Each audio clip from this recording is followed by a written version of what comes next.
Hello! Hello. Bienvenue dans cette vidéo où je vais vous présenter les nouveautés et les retours en stock de cette semaine-ci. C'est Cédric et à la technique, c'est Laurent. Salut tout le monde. Salut Laurent. Il n'y a pas énormément, donc on va bien faire les pipelettes. Hein. On va s'en donner... Parce que d'habitude c'est différent. Ben oui, d'habitude. D'accord. Non, rien à voir. Bon, on a joué à pas mal de jeux, donc on pourra en parler un petit peu. Oui, on va parler un petit peu. En plus, il y en a un peu sur la table. Donc, Préco.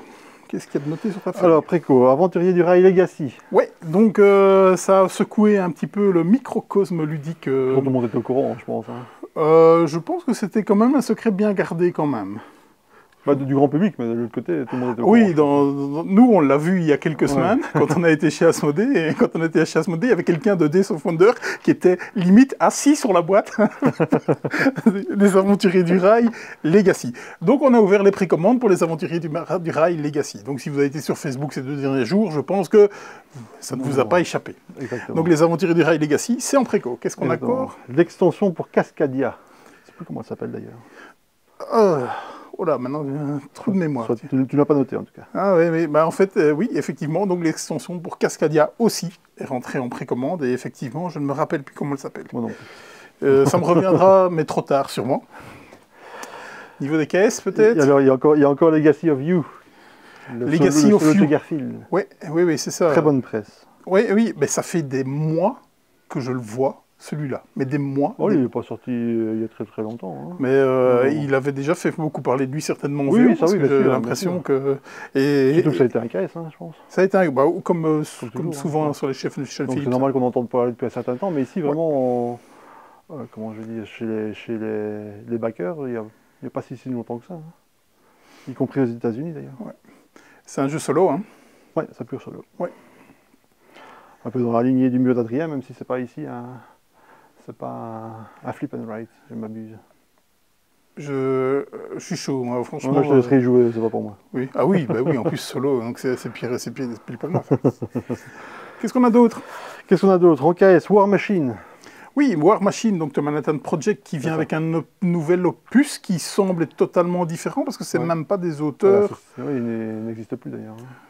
Non, c'est une maison d'édition, bien sûr, et c'est même pas des auteurs originaux de ceux qui ont fait Manhattan Project, donc ça s'appelle... Il y a un DC, je pense. Hein.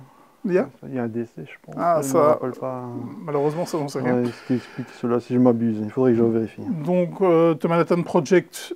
War Machine, c'est sur KS, et on a fait un pledge boutique, donc on l'a mis en ligne, vous pouvez réserver. C'est pour bientôt, ça? Mais ça doit pas traîner, il me semble. Hein, ouais, parce qu'il y a déjà pas mal de temps qu'il a débarqué sur KS. Hein. Ben, je trouve pas, mais je pense qu'au niveau, la production était quasiment limite lancée. Ouais. Je pense pas qu'il y aurait énormément de différence entre les boîtes retail et les boîtes KS. Ça m'étonnerait, vu la gueule du truc, je pense pas. Et ensuite, c'est Carson City, la reprint de la Big Box. Oui, et là, on fait pas de pledge boutique. Enfin, je suis pas encore décidé là-dessus, parce que Queenette, généralement, c'est jamais des bonnes conditions au niveau des pledge boutiques. Et donc, on a lancé un pledge groupé. Donc, il faut nous contacter et on va regarder. Donc, c'est à peu près 15% de moins que sur la campagne GameFool. Il faudra être une dizaine et on sera largement une dizaine, je pense. Surtout si ça a quand même un certain coût, surtout si on prend les pièces en métal et autres. Je sais ouais, et donc tout ça, c'est 15% de moins que sur GameFool. Donc, en passant donc par le ça pledge vaut groupé. le coup. Ouais. Voilà, je pense que c'est tout ce que tu as noté. Sinon, tu as noté je suppose que c'est du... ouais, les réassorts, on y viendra après. Oui. Oh, ok. Allez, première nouveauté. Bah, les bons comptes font les bons amis. Hein. Les bons ennemis, par contre. Ennemis. Mais tout le monde fait l'amalgame. On lit le début de la phrase, forcément. Oui, clairement. Et Isaline, qui l'a rentré dans l'ordinateur, a mis aussi les bons comptes font les bons amis. C'est les bons ennemis. Et c'est les comptes CONTES. Oui, hein. les comptes font les bons ennemis. Donc on est sur un button shy, donc une localisation donc en micro-game de Matago. Ouais. Donc qui est-ce qui nous a fait ça, s'il te plaît? Alors il s'agit de John Keane et Marty Cobb au passo. Ouais. John Keane qui nous a fait Black Sonata et Fallen Angels. Des solos si je ne m'abuse. Hein. Il me semble. Ouais. Donc voilà. Black Sonata j'avais joué, un des rares. Qui était vraiment pas mal, un jeu de... pas à jouer à celui-là. Je ne peux pas dire un rôle caché, mais il faut déduire où se trouve un personnage qu'on pourchasse. Pas mal du tout. Microgames qui a fait une annonce que ce format-là n'allait plus être exclusivement des button shy, donc des microgames qui s'appellent, parce qu'il y a des auteurs qui vraiment sont intéressés par ce genre de format-là. Et il y a un auteur assez connu, j'ai oublié le nom évidemment, parce que bien sûr, mais qui a déjà signé, qui va avoir une... Donc Matago va ne pas faire qu'une localisation, donc va faire du contenu un peu... vu qu'ils ont appelé ça microgame, c'est pas button shy, je suppose que c'était une volonté des départs quasiment. Oui, je pense, oui. Je suppose. Oui, parce que le format est bien, ça coûte 2 fois rien. Et voilà. Dans celui-là, qu'est-ce que vous allez faire? Quoi? Et ça marche. Et ça marche, oui, oui. Vu le nombre qui sort. Ouais, ouais. Mais enfin, maintenant, ils en avaient quelques-uns à rattraper aussi. Hein. Donc, qu'est-ce que vous allez faire? Eh bien, vous allez avoir des cartes devant vous et vous allez jouer un tableau de cartes. Donc, ça va se jouer en 2 manches gagnantes. Donc, peut-être qu'au bout de la 2e manche, ça va s'arrêter. Sinon, vous ferez la belle, donc une 3e manche. Et à chaque fois, il va avoir une forme géométrique différente. Donc, le premier, vous allez commencer par un rectangle de 3 sur 5. La 2e manche, ce sera un carré de 4 sur 4. Et puis après, la 3e manche, ce sera en pyramide. Et donc, pourquoi ça? Parce que vous allez, à votre tour de jeu, poser une carte à votre couleur. Donc, chaque carte est d'une couleur rouge ou bleue, c'est le même personnage, vous la retournez tout simplement, et quand vous la jouez dans le tableau, eh bien, X carte va scorer X points en fonction de qui est là autour d'elle, tout simplement. Un système un peu comme on a vu, je ne vais pas revenir dessus, c'est évidemment c'est le button shy, le solo, avec les animaux qui mangeaient des animaux. Je peux pas t'aider. Non, je m'en doute. Mais enfin bref, donc on l'a déjà vu, tandis qu'ici c'est un duel, donc c'est uniquement 2 joueurs. Et donc il va avoir des effets de cartes qui font que vous allez pouvoir retourner des cartes. Genre, si donc vous allez jouer avec les comptes, évidemment, donc par exemple les 3 petits cochons, le chaperon rouge et ainsi de suite. Et donc si vous arrivez à jouer le chaperon rouge à côté de Mergrand, ça va valoir X points. Mais si vous allez pouvoir la retourner, donc enlever les combos de l'autre et tout ça, donc ça va gérer un peu. C'est l'île des prédateurs. Ça y est, le front est tombé. C'était l'île des prédateurs. D'accord. Donc, un système de cartes qui fait que ça va scorer d'une telle manière en fonction de ce qu'il va avoir autour de vous. J'ai du mal à le trouver sur YouTube. Hein, parce que quand tu tapes la vidéo, les bons comptes, c'est pour régler tes comptes. Okay, voilà. J'avoue, j'ai pas vraiment regardé, mais je me demande quel est le nom en VO. Parce que vu le jeu de mots. J'ai tapé sur BGG qui m'a mis un gros blanc, quoi. Il faudrait trouver le nom original, regarder sur BGG. Oui, faudrait voir ça. À mon avis, il devrait avoir plus de vidéos. Ouais. Le suivant, c'est un Kickstarter qu'on a reçu, c'est Solar 175. Qui est-ce qui nous a fait ça, s'il te plaît? Il s'agit d'un couple dans la vie qui s'appelle Madeleine Adams et Joseph Adams. Premier jeu, il me semble. Non, ils en ont fait quelques-uns. Ils ont notamment fait Philosophia, Dare to Wise et autres. Ok, rien. En fait, pas des trucs qui sont. Il me semblait bien. C'est pas très connu. Mais ils ont fait quelque chose. Rien de notable là-dessus. Vraiment, ils ont quitté leur boulot respectif. Je pense que c'était l'enseignement pour fonder leur maison d'édition et faire les jeux qu'ils avaient envie de faire. C'est une grosse boîtasse, c'est plein de matériel, oui, ça vient de Kickstarter évidemment. Et c'est un Legacy. Et c'est un Legacy, effectivement. Ça viendra en all-in avec le jeu Gonza Index, qui est le jeu précédent qu'ils avaient fait. Non, il est sorti en même temps comme espèce d'add-on gratuit. Ah, je pensais vraiment que c'était un précédent qu'ils avaient remis. Non, c'est un nouveau jeu. On a aussi le Playmat, qui mesure 12 mètres. Le playmat qui, c'est pas spécialement impératif, mais ça aide vraiment beaucoup. Hein. Ouais. Donc, puisque le plateau, en fait, il n'y a pas de plateau central dans le jeu, ce sont des cartes qu'on assemble. Et en fonction du Legacy, plus on avance dans le Legacy, plus il y a des cartes qui s'ajoutent pour former le plateau central.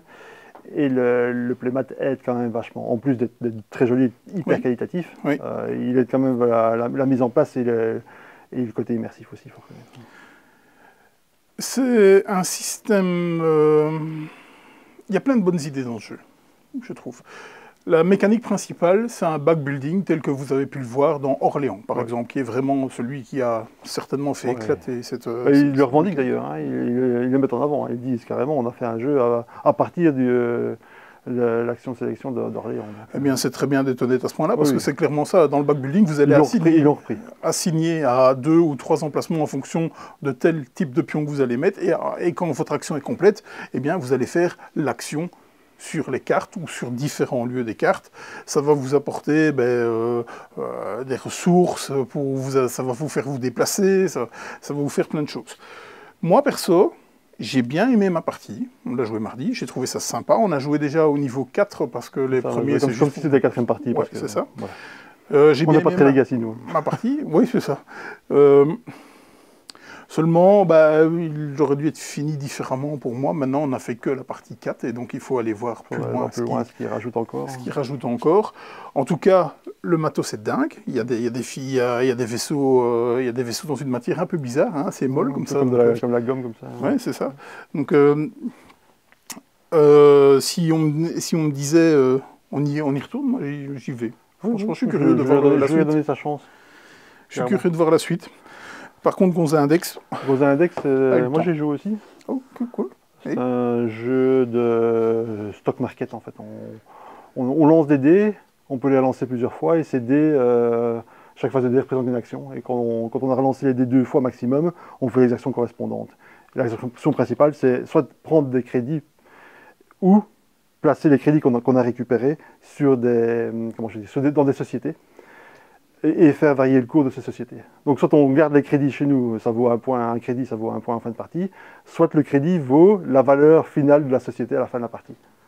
C'est bête comme chou, c'est assez chaotique évidemment, comme souvent déjà les jeux de stock market, à la base c'est chaotique, celui-ci probablement particulièrement puisqu'on rajoute le lancer de dés, c'est fun. Alors, au milieu de la table, enfin autour de la table, on l'a joué à 5, 3 étaient plutôt convaincus, bon c'est pas le jeu du siècle, hein, dont moi, et 2 qui sont emmerdés comme des rats morts, pour rester poli. Donc voilà, bon, c'est pas le jeu qui... Je vais me faire mon avis là-dessus. Oui. Alors, donc il faut aimer ce genre de jeu à la base, sinon on n'apprécie pas. Vous ne l'achèterez pas à part parce que j'ai décidé de le laisser en pack, donc vous l'achèterez avec Solar 175.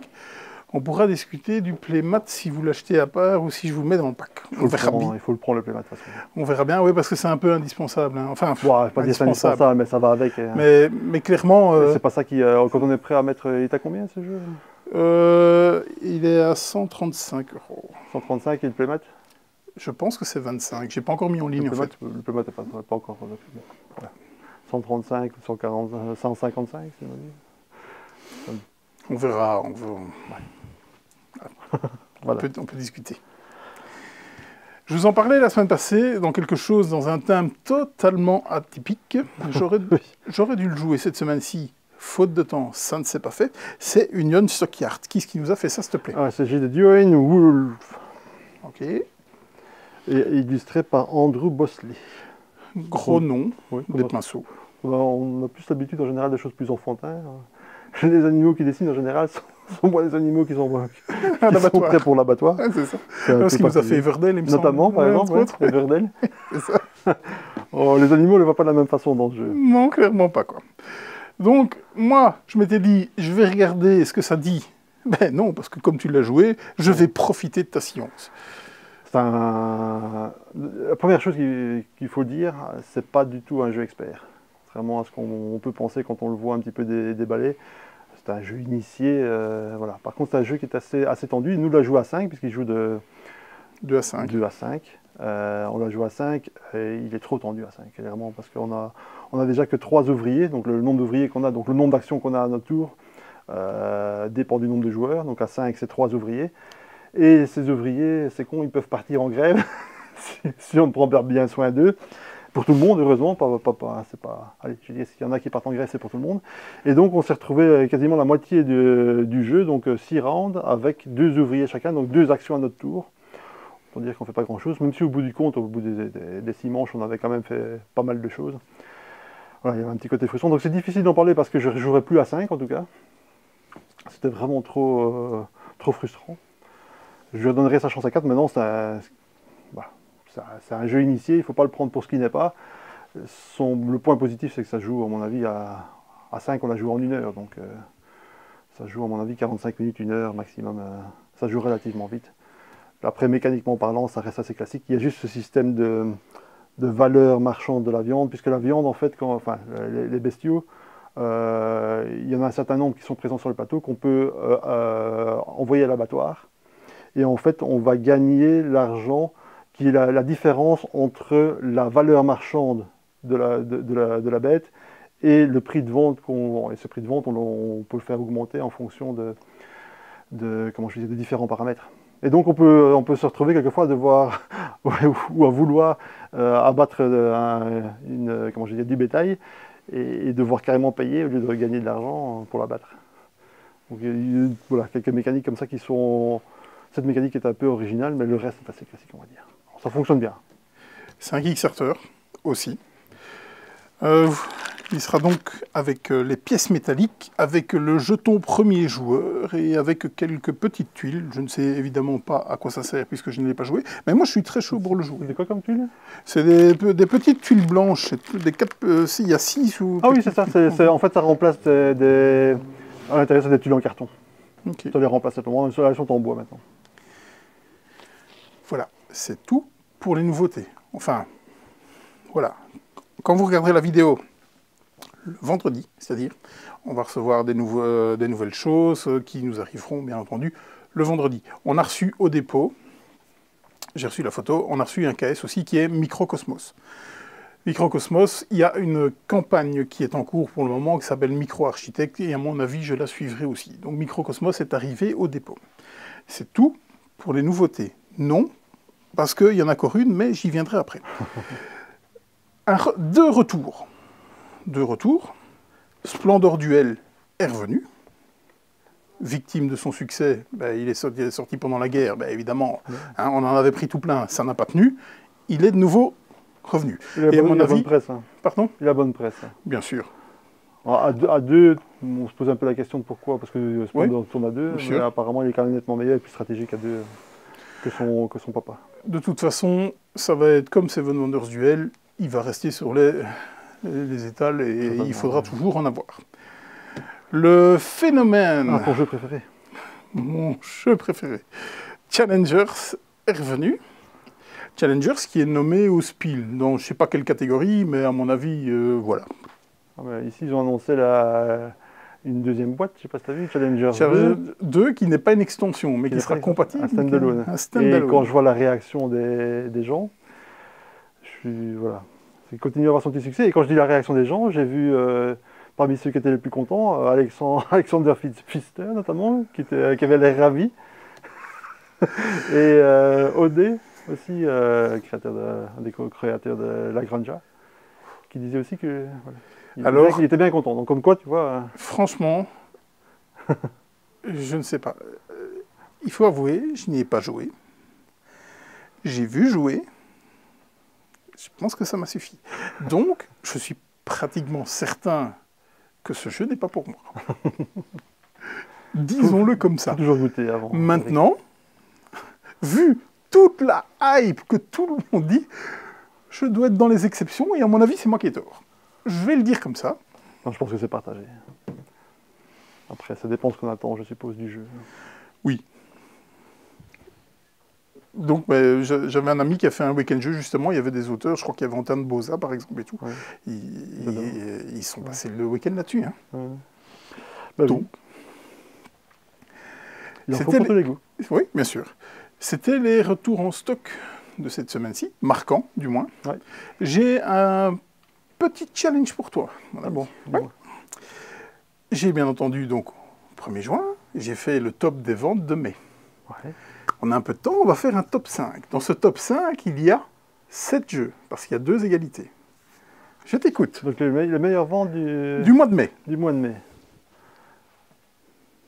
Principalement en nouveauté, de manière générale? De manière générale. J'ai pris mon petit copion, mais... Vu que c'est pas, en général, rien de vieux, je peux t'assurer, rien de vieux. En général, à part des Skull King et des trucs comme ça, des Skyjo qui peuvent éventuellement se glisser. Non. Skull King, Skyjo, tout ça, c'est pas dedans. Mais en nouveau, je veux dire, la plupart des jeux qui sont les top ventes, c'est rarement les jeux que je joue. Donc c'est toujours plus compliqué pour moi. Vas-y, essaye, je suis sûr que tu peux y arriver. Jette-toi à l'eau. Que je me rappelle un petit peu ce qui est sorti. Il faudrait que je regarde un petit peu. Qu'est-ce qu'on a eu de marquant? Mind Up, je sais bien qu'on va parler après, je sais bien qu'il y a... Mind Up je sais pas, il est tout nouveau, donc c'est peut-être un peu court, mais Mind Up c'est sûrement un peu court parce que Mind Up n'est pas dedans. Il le sera certainement le mois prochain, à mon avis. Oui, à mon avis, il y a des chances, mais... Non, je sais pas, je t'écoute. Ok. Je vais pas... En, On va cinqui- pas laisser du blanc sur la... en cinquième position, Dis-moi. une extension. Toujours pas? Une extension. Ouais. Everdale. Everdale New Leaf, qui est arrivé fin du mois. Ça m'étonne toujours sans m'étonner. En quatrième position, un gros jeu qui buzz tellement que j'apprécie pas tout particulièrement. Revive. Heart. Ah, ok. En troisième position, l'excellent trio. C'est mérité. Se mériter. Avec Vegetable Stock. Marrant. Le fait qu'on ne le trouve pas partout, à mon avis aussi. En deuxième position, un duo, même nombre de ventes, Mindbuck. Pour le jeu de base et pour l'extension. Ouais. En première position, Logique. Avec tout ça Non. Dis-moi.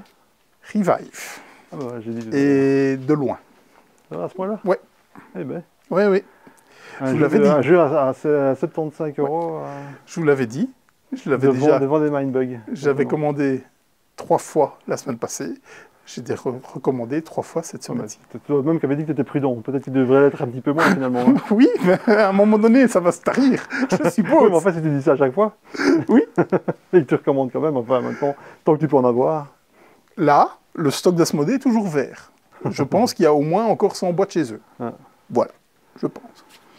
Ce n'est marrant, pas le cas. Il est beaucoup plus clivant que je ne l'aurais cru. Et il y a des gens qui s'écharpent. Oui, On va citer personne. Ah. Il y a des gens qui s'écharpent pour dire est-ce qu'il mérite les éloges dont il fait l'objet. Moi, je pense qu'il ne mérite pas vraiment d'éloges, mais je peux comprendre que certaines personnes... C'est un jeu qui est très accessible, qui est très, très satisfaisant. Et je pense qu'il y a certaines personnes qui ne sont peut-être pas habituées à jouer à ces jeux de ce calibre et qui peuvent être amenées à jouer à Revive. Et donc, ils peuvent avoir une impression un peu faussée. Des gens qui n'ont pas l'habitude de jouer à d'autres grosses choses. Et donc, ils sont peut-être un petit peu moins blasés par certaines choses qu'ils découvrent dans Revive. Moi, ça me choque pas de voir des éloges là-dessus. Surtout qu'en plus, il est sorti à une période quand même... Dans ce genre de format, il n'y en a pas 50 000. Non, parce que c'est pas l'expert, hein, il faut arrêter ça. Par contre, c'est pas l'expert. On n'est pas du tout dans l'expert. Ça reste un jeu largement initié, mais on n'est pas dans l'expert. Eh bien, je pense, moi, je pourrais faire un parallélisme avec un Ganymede, par exemple. Tu vois. C'est quand même plus costaud, bien sûr. Oui, quand même. Mais Ganymede, il n'y avait rien qui sortait. Il est arrivé, boum, tout le monde en a fait un foin. Ganymede était un bon jeu, on est bien d'accord, mais je ne pense pas que ça valait tout le foin que ça faisait. Non, mais il n'a pas eu les critiques qu'a pu avoir quand même Revive en des termes aussi élogieux. Non, mais justement. Meilleur jeu depuis. Et je fais partie des sceptiques parce que je ne comprends pas. Ah, mais moi je suis pas. Ces critiques ultra positives, dithyrambiques pour certains. Revive est un bon jeu. Je suis d'accord. Mais ça reste un jeu dans une pile de jeux, peut-être en haut de la pile de jeux, mais ça reste un jeu dans une pile de jeux. Maintenant, je te dis, par contre, je comprends que certains puissent le décrire dans des termes élogieux parce qu'il a beaucoup de qualités et sa grande force c'est son accessibilité et le fait qu'il s'adresse à un très grand nombre de personnes. Et dans ces grands nombres de personnes, il y a des gens qui découvrent certaines choses qu'ils ne connaissent peut-être pas grâce à Revive et forcément qui parlent en des termes élogieux parce que pour eux c'est quelque chose qu'ils n'ont pas rencontré dans d'autres choses. Maintenant quand on a fait, je ne sais pas, des milliers de parties et des choses bien plus costauds que ça ou des choses, il y a des meilleurs jeux que ça, forcément on a un œil plus critique, c'est vrai là-dessus. Mais malgré tout, donc voilà. Je suis certainement je ne suis pas un détracteur parce que mon avis est positif sur ce jeu. J'ai toujours dit que c'était un bon jeu. J'ai envie de l'essayer solo malgré tout, quoi. Donc, Ah oui, j'aurais dû te l'amener, j'ai oublié. Ouais, voilà. Bon, c'est pas grave. On avait dit qu'on devait se le rappeler. Ouais, c'est ça, oui, mais voilà. Comme d'hab, quoi. Oui, comme d'habitude. C'est pour l'extension de Furnace la semaine passée. Voilà, c'est pas grave. C'est ça, exactement. J'aurai peut-être un jour. Ouais. Peut-être. En plus, on était à la base. Il faut savoir que mardi, on a été invité chez Intrafin. Donc merci Thibaut, pour tester le prochain jeu de Vladimir Suchy, qui est, j'ai oublié le titre. Évacuation. Évacuation. Evacuation. Voilà, on aurait pu demander une boîte de Furnace s'ils en avaient encore une. On a oublié. Voilà, bref. Donc, c'est pour dire à quel point ça voilà. Dernier jeu que je vais vous parler. Allez, non, tu peux rester là 2 minutes parce que je vais te demander qui nous a fait ça. Pardon. Donc tu auras besoin de ta liste. Oui, mais, mais après tu pourras me rejoindre. Ça, j'aurais pu. Hein. Ah, de mémoire. Bah oui, et donc je vais vous parler Rambourg. de Mind Up, qui est de Maxime Rambourg. Maxime Rambourg, qui nous a fait Happy Bee, qui nous a fait The Loop, notamment, probablement le plus connu, en tout cas à l'étranger. Et c'est illustré par... et là, par contre, c'est bien caché quand même. Pourquoi ils ont pris un illustrateur? C'est Christine Alcouf. L'excellente Christine Alcouf, mais là, en l'occurrence, Oui, c'est ils pas auraient fou. pu mettre l'argent ailleurs. Enfin, soit. C'est clairement pas fou. Là, tu peux Tant mieux pour elle. tu peux revenir si tu veux. Ouais, t'es sûr? Oui, tu peux venir. Donc, Allez, soyons. MindUp. MindUp, qu'on va remercier les partenariats avec les boutiques, parce que c'est toujours pas spécialement dans le réseau officiel belge. Le grossiste, à ce jour, n'est pas encore défini. Et donc, on a dû se fournir via des boutiques françaises. Donc, merci pour la solidarité entre boutiques, qu'on apprécie tout particulièrement, qui nous permettent de ne pas avoir un décalage de 6 mois sur un jeu d'ambiance. Voilà. MindUp. Beaucoup de critiques dithyrambiques aussi, en disant c'est le 6 qui prend, c'est le nouveau 6 qui prend, c'est bien meilleur que 6 qui prend. Je vous dirai mon avis après. Quelques années de recul, c'est 6 qui prend. Voilà. Donc, à votre tour de jeu, c'est assez simple. Ça va se jouer en 3 manches. Pendant la première manche, donc même pour les 3 manches, ça ce sont des points de victoire par carte que vous aurez. Donc vous allez mélanger, il y a quelqu'un qui va mélanger les setups, qui va le mettre comme ça, et tous vos adversaires vont devoir avoir le même setup, comme ça vous avez les mêmes cartes de la même valeur en première position. Vous allez avoir une main de X cartes, elles sont toutes numérotées de 1 à 60. Sur certaines cartes, vous avez des points négatifs et des points positifs. Et donc, à votre tour de jeu, chacun va jouer une carte en fonction du nombre de cartes. Donc si par exemple on joue à 6, il va y avoir 6 cartes au milieu. On joue à 3, il y a 3 cartes au milieu. On la joue à 3, ça tourne très bien. Okay. Et donc on va chacun jouer une carte, et alors c'est là qui va avoir l'effet 6 qui prend, c'est-à-dire qu'on va les classer par valeur croissante. Dans ce cas-ci, on aurait ça. Celui qui a joué le 14 va prendre cette carte-ci, celui qui a joué le 27 va prendre cette carte-là, celui qui a joué le 52 va prendre cette carte-ci, qui va venir mettre dans son tableau. Par exemple, ici. C'est-à-dire que maintenant, toutes les bleus qu'il va réussir à prendre vaudront 2 points de victoire. Si le tour d'après... C'est indiqué sur la carte. C'est indiqué ici au-dessus. Et on va mettre dans le premier espace disponible. Premier espace disponible. Donc si vous reprenez une bleue, vous allez devoir le remettre là. Par contre, si vous prenez une autre couleur le tour d'après, vous allez la mettre là, et celle-ci vaudra 5 points. Et puis, vous avez compris, il y a 5 couleurs de cartes. Si vous ramassez les 5 couleurs de cartes dans la première manche, ça va marquer X points.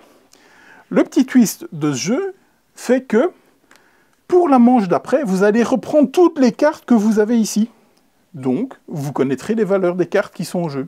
J'y viendrai après. On repasse au premier tour. Quand vous avez fait ça, vous allez distribuer les cartes à tout le monde, et on va rejouer pour celle-ci. Ce qui fait qu'on va de nouveau repartir pour un tour, et donc celui qui a joué le 31 prendra celle-là, le 37 prendra celle-là, le 46 prendra celle-là. Vous avez compris le délire. Il y a des petits effets que vous pouvez mettre de façon additionnelle ou pas. C'est-à-dire ici, c'est si jamais la couleur orange est sur la valeur 1 ou la valeur 2, vous prendrez moins 2 points de victoire. Pour celle-ci, c'est si vous avez une pile à la fin, une colonne à la fin de la manche où vous avez 3 cartes, vous prendrez moins 2 points de victoire. Il y en a tout plein. Il y en a vraiment tout plein. Plein de valeurs différentes, tout ce qui va avec. Jeu d'ambiance. Clairement, ça tourne super vite. Une partie, 10 minutes. Oui. Chose comme ça. Les règles, je viens plus ou moins de vous les expliquer. Donc, 2 minutes de règles. C'est clairement le format très addictif à la trio, à ce genre de choses, où vous allez enchaîner les parties vraiment les unes derrière les autres, où les avis sont dithyrambiques. Moi, j'ai trouvé ça bien, mais j'ai pas trouvé ça fou. Mais c'est bien, oui, c'est vraiment bien. Et tu as encore eu une parole juste là-dessus, en disant, c'est un 6 qui prend sans le fun. Et je trouve ça... moins fun qu'un 6 qui prend. Et je trouve ça bien résumé. Parce que j'ai entendu certains qui disaient qu'il y avait plus de contrôle. Oui. Pour moi, c'est pas positif. Dans un jeu qui dure 10 minutes, non. Plus de contrôle ne veut pas dire meilleur jeu. Parce que, attention, c'est pas le cas dans... Plus le format augmente, grandit, moins oui, c'est vrai, évidemment. Dans ce jeu-ci, au contraire, dans 6 qui prend, il y a des résultats, on chope des trucs où il y a des fous rires, quoi. Mais clairement, ici, ça n'arrive pas. Et clairement, c'est tout ce qu'il ne faut pas. Et je pense, Maintenant, vous faites ce que vous voulez avec vos jeux. Je ne vais pas vous dire comment vous devez jouer vos Ah, jeux. mais le jeu est bien, le jeu fonctionne bien.